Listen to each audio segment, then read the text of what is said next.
کیا یہاں پر کوئی ایک غیر شرعی بات ہوئی ہے؟ کیا بات کیا جا رہا ہے؟ کیا بات یہاں ہو رہی ہے؟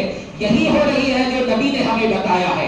نبی کے فرمان کو سنایا جاتا ہے، نبی کی سیرت کو بتایا جاتا ہے، تاکہ لوگوں کے اندر نبی کی سیرت کو سننے کے بعد اس پر عمل کرنے کا جذبہ پیدا ہو جائے۔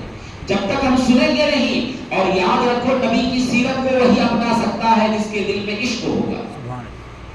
جب تک عشق نہیں ہوگا کوئی نبی کی سیرت کو اپنا نہیں سکتا۔ نبی کی سیرت کو اپنانے سے پہلے عشق مصطفیٰ کو پیدا کرنا ہوگا۔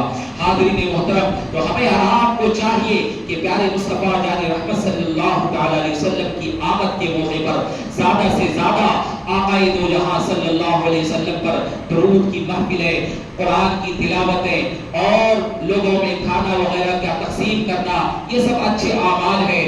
برے اعمال سے پرہیز کریں اور نبی علیہ الصلوۃ والتسلیم کی سیرت پر کما حق کا عمل کرنے کی کوشش کریں۔ اللہ تبارک و تعالی ہم سب کو عمل کی توفیق رفیق عطا فرمائے۔ حاضرین محترم، رسول کائنات صلی اللہ تعالی علیہ وسلم کی سیرت طیبہ کہ ایک پہلو اور ذہن میں آیا کہ پیارے آقا صلی اللہ علیہ وسلم کو ابھی عمر شریف صرف 7 سال کی، آنکھ کی بیماری ہو گئی۔ آنکھ میں خوب پانی آتا ہے، بچوں کو، بڑوں کو بھی آتا ہے، تو بار بار پانی آ رہا تھا۔ آپ کے دادا جان نے بہت سارا علاج کروایا لیکن کوئی افاقہ نہیں ہوا، تو لوگوں نے بتایا کہ عبد المطلب مکہ کے فلاں پہاڑی پر چلے جاؤ، وہاں ایک راہب رہا کرتا ہے۔ راہب یعنی پہلے دور میں لوگ پہاڑوں میں جا کر صرف اللہ کی عبادت کیا کرتے تھے، اللہ کیا کرتے تھے، اس کو راہب کہا جاتا ہے۔ حضرت عبد المطلب اپنے پوتے کی اس بیماری کو دیکھ کر پریشان تھے۔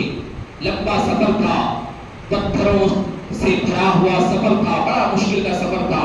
اپنے پوترے یعنی رسول کائنات صلی اللہ علیہ وسلم کو اپنے کندھے پر لے سوار کر کے، کبھی پیدل چلا کر کے، لمبا سفر کر کے اس کے راہب کے کٹیے کے پاس، اس کے گرجا گھر کے پاس، اس کے عبادت خانے کے پاس پہنچتے ہیں تو کیا دیکھتے ہیں؟ عبادت خانہ بند ہے۔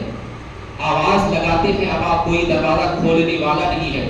بار بار دروازہ کو کھٹکھٹایا گیا تو وہ دروازہ کھولنے کے لیے تیار نہیں ہے، کیونکہ اس راہب نے منت مان لیا تھا کہ 2 دن تک میں کسی سے بات نہیں کروں گا، 2 دن تک کوئی چیز نہ کھاؤں گا نہ پیوں گا، صرف اپنے رب کی عبادت میں لگا رہوں گا۔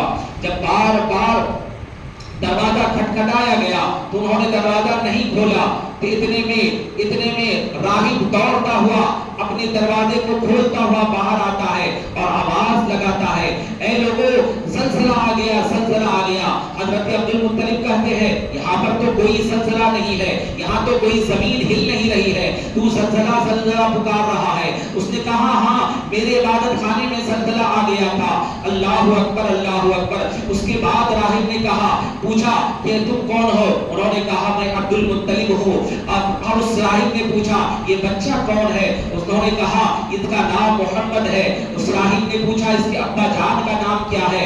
آپ ہم بتایا عبداللہ ہے۔ اس طرح سے پوری تفصیل پوچھنے کے بعد راہب رسول کائنات صلی اللہ علیہ وسلم کو صرف دیکھ رہا ہے، آپ کا دیوانہ بنتا جا رہا ہے۔ راہب نے جب سب کچھ پوچھ لیا تو عبد المطلب نے کہا میں تمہیں نام بتانے کے لیے یہاں نہیں آیا ہوں، میں تیرے پاس اس لیے آیا تھا کہ تو آنکھ کی بیماری کا علاج کرتا ہے، ذرا اس کا علاج تو کر دے۔ تو انہوں نے کہا اس کا علاج میرے پاس نہیں ہے، تم یہاں سے چلے جاؤ۔ اس نے کہا، عبد المطلب نے کہا نہیں، لوگوں نے بڑی تیری تعریف کی ہے، تو اس کا علاج کر دے۔ تو اس راہب نے کہا اس کا علاج اس کے پاس خود ہے، میں اس کا علاج کر ہی نہیں سکتا۔ تو راہب اس کو عبد المطلب نے کہا کہ بتاؤ اس کا علاج اس کے پاس کیا ہے؟ تو راہب نے کہا کہ اپنے پوترے کو کہو کہ اپنا تھوک اپنے ہاتھ پر نکالے اور اپنے آنکھ پر لگائے، اللہ تعالیٰ فوراً شفا دے دے گا. جیسے ہی رسول کائنات صلی اللہ علیہ وسلم نے اپنے لعاب اطہر کو اپنے ہاتھ میں ڈالا، فوراً راہب لیتا ہے، اپنے جسم پر ملنا شروع کر دیتا ہے، اپنے چہرے پر ملنا شروع کر دیتا ہے، ایک قطرہ بھی وہاں نہیں چھوڑتا ہے. عبد المطلب نے کہا تو نے تو یہ کہا تھا تو اس کے تھوک کو اپنے جسم پر مل رہا ہے. راہب نے کہا تو اسے تھوک دیکھ رہا ہے، میں اسے جنت کے کوثر و سلسبیل کا پانی دیکھ رہا ہوں. تو اے عبد المطلب تو اسے پوتنا سمجھ رہا ہے، میں اسے نبیوں کا سردار سمجھ رہا ہوں. تیری آنکھ اس کے ظاہری جسم کو دیکھ رہی ہے، میں اس کے پورے باطن کو دیکھ رہا ہوں. پھر عبد المطلب نے کہا کہ راہب بتاؤ اس کا علاج تو کیا ہے. انہوں نے کہا کہ اے عبد المطلب اپنے پوترے کو کہو کہ اپنے تھوک کو اپنی آنکھ میں لگائے، فوراً آرام ہو جائے گا. رسول کائنات صلی اللہ علیہ وسلم نے اپنے لعاب اطہر کو اپنے آنکھ میں لگایا، اللہ تعالیٰ نے فوراً شفا یابی عطا فرما دیا. حاضرین محترم، یہ کام کیوں ہوا؟ تاکہ دنیا والا کوئی یہ نہ کہہ سکے کہ میں محمد کا طبیب ہوں، محمد کا فلاں ڈاکٹر تھا، محمد کا فلاں استاد تھا. دنیا والوں کو یہ کہنے کا موقع نہ ملے کہ فلاں نے محمد صلی اللہ علیہ وسلم کا علاج کیا تھا. دنیا کے سارے طبیبوں کے طبیب میرے مصطفیٰ ہے، دنیا کے سارے استادوں کے استاد میرے مصطفیٰ ہے. محمد کا کوئی استاد نہیں. محمد کو اگر کسی نے سکھایا ہے تو اللہ نے سکھایا ہے. الرحمن علم القرآن، رحمان نے اپنے محبوب کو قرآن سکھایا ہے. حاضرین محترم، رسول کائنات صلی اللہ تعالی علیہ وسلم ابھی دنیا میں آئے نہیں، آپ کے والد محترم کا انتقال ہو گیا. آپ کے والد محترم دنیا سے چلے گئے. تھوڑے دنیا میں آپ نے زندگی گزاری، آپ کے والدہ کا انتقال ہو گیا. تھوڑے دن کے بعد دادا کا انتقال ہو گیا. تھوڑے دن کے بعد چچا کا انتقال ہو گیا. یعنی جو ظاہری اسباب ہیں جس کے ذریعہ جس کے ذریعہ بچوں کی سرپرستی ہوا کرتی ہے، جس کی سرپرستی میں آ کر کے بچہ پروان چڑھا کرتا ہے، ظاہری جتنے اسباب تھے اللہ تعالیٰ نے سارے اسباب کو دنیا سے ختم کر دیا اور دنیا والوں کو بتا دیا، اے دنیا والوں یاد رکھ لینا کہ میرے محبوب کا، میرے مصطفیٰ کا دنیا میں کوئی سرپرست نہیں ہے. میرے محمد کا دنیا میں کوئی اس کو پروان چڑھانے والا نہیں ہے. اگر پروان چڑھانے والی ذات ہے تو صرف اللہ کی ذات ہے. اس محبوب کی اللہ تعالیٰ نے ہم سبوں کو امت بنایا. ہم اپنے آپ پر فخر کریں. حضرت موسیٰ علیہ الصلوۃ والتسلیم کو اللہ تعالیٰ نے کلیم بنایا. کیا کلیم کے معنی کیا آتا ہے؟ اللہ سے ڈائریکٹ بات کرنے والا.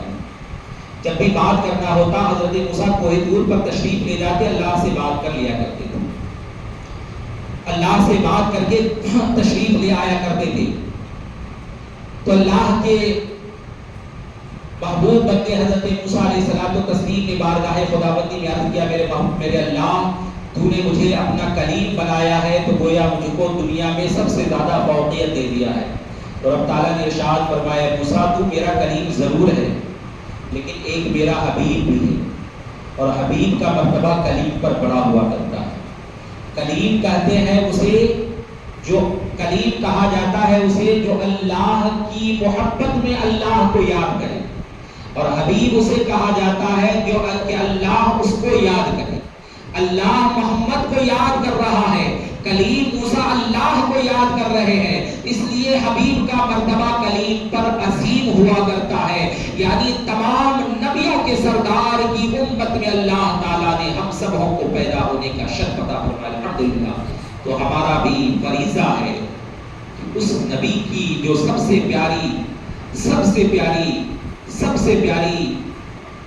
عبادت ہے، وہ کون سی عبادت ہے بتائیے؟ نماز. کیا ہے؟ نماز کا نام سنتے ہی حلق سے کے نیچے آواز نہ جائے، کیونکہ ہم اللہ کے گھر میں آتے ہی نہیں. اللہ کے گھر میں آتے تو دل کھول کر کہتے نماز، اللہ کے گھر میں آتے تو دل کھول کے کہتے نماز۔ اللہ کے رسول صلی اللہ علیہ وسلم نے ارشاد فرمایا قرۃ عینی فی الصلاۃ، نماز میرے آنکھوں کی ٹھنڈک ہے۔ اگر اپنے محبوب کی آنکھوں کی ٹھنڈک بننا چاہتے ہو، اپنے محبوب کو خوش رکھنا چاہتے ہو تو نمازوں کی پابندی کرو، مسجد آباد رکھو گے، مسجد میں آؤ گے تو مسجد کے امام صاحب کا بھی خیال ہوگا، تو کیا ہوگا، کون ہے کون نہیں یہ پہچانتے نہیں، جمعہ آئیں گے کیا ہماری ملاقات ہوگی، نماز سے بد جگانہ میں نہیں، کھیت میں رہتے ہیں، کھلیان میں رہتے ہیں، بازار میں رہتے ہیں، کم سے کم کوشش تو یہ کریں ایک ٹائم مسجد میں حاضر ہو جائیں، ایک ٹائم حاضری اگر لگائیں گے تو آپ مسجد کی بھی قدر کرنے والے بنیں گے، اپنے امام کی بھی قدر کرنے والے بنیں گے۔ امام کی قدر کیجئے، امام آپ کے لیے ایک رحمت بن کر کے آئے ہیں۔ اہل یاد رکھیں اس دور میں سچے عقیدے کے امام کا ملنا بڑا مشکل کام ہو گیا ہے، امام مل جائیں گے لیکن عقیدے والا امام ملنا بہت مشکل کام ہو گیا ہے۔ آپ سب خوش نصیب ہے کہ اللہ تعالیٰ نے سچا سنی عقیدہ رکھنے والا امام آپ کو عطا فرمایا ہے، تو اس امام کی قدر کیجئے، اس امام کے ساتھ اچھا برتاؤ رکھیے، اور یاد رکھیے کہ جس گاؤں میں مسجد ہوا کرتی ہے اور اس مسجد سے اللہ کی صدا نہیں دی جاتی ہے تو مسجد گھر گاؤں والوں کے لیے بد دعائیں دیا کرتا ہے۔ اگر مسجد بد دعا دی گی تو کیا آپ خوشحال رہ سکتے ہیں؟ نہیں رہ سکتے۔ تو مسجد کی بد دعاؤں سے بچنے کے لیے ہمارا آپ نے امام کو منتخب کیا ہے کہ روزانہ 5 وقت آپ کے مسجد سے ادا کی صدائیں ہوتی ہے، نماز باجماعت ہوتی ہے، بچوں کو تعلیم دی جاتی ہے، سارا خیال رکھا جاتا ہے، تو اس لیے آپ جتنا ان کے ساتھ اچھا برتاؤ رکھیں گے انشاءاللہ اللہ تعالیٰ آپ کے رزق میں، آپ کے عمر میں، آپ کے کاروبار میں، آپ کے کھیت کھلیان میں برکتیں عطا فرمائے گا۔ رب تعالیٰ کی بارگاہ میں دعا ہے کہ رب تعالیٰ ہم سب کو کہنے سننے سے زیادہ نیک عمل کی توفیق رفیق عطا فرمائے۔ کھڑے ہو